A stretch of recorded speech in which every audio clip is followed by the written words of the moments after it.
So Robert just got off of this horse. This is Miss Betty. We just put the first ride on her. We actually did that live on our Live Thursday video. And it was really nice ride. If you didn't see it, you might want to look back at it. Now we're rinsing her off, and we unsaddled her in the covered arena. We didn't unsaddle her here. The owner said that she would stand tied, but we haven't tied her yet, so we're not tying her in here while we rinse her. I don't know if she'd been rinsed before, so right now Robert is just holding her and rinsing her off. He's actually handling it pretty good. By next time we probably could tie her. But we always want to hold them for the first time that we rinse them and make sure that they're relaxed and understand what we're doing and not too afraid. And she's taking this really good.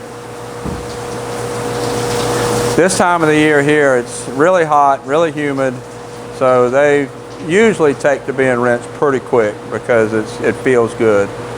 This is Kimber on the right looking over at her, if you see him looking over. At this point, we just want to get just enough rinse to get the sweat off of her as much as we can.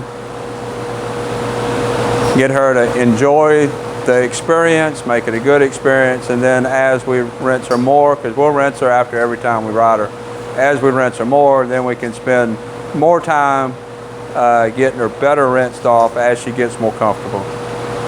So this is Miss Betty.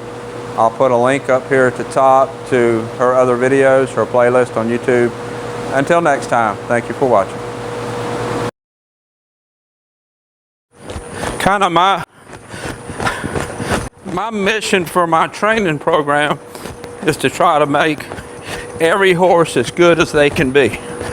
Some horses will end up better than others. That's part of it. What I have learned in training those higher level horses, that's the training program that I put together for the rest of these horses. If you want to talk to me about sending a horse to me for training, whatever breed it is, send me a message and we'll talk about it.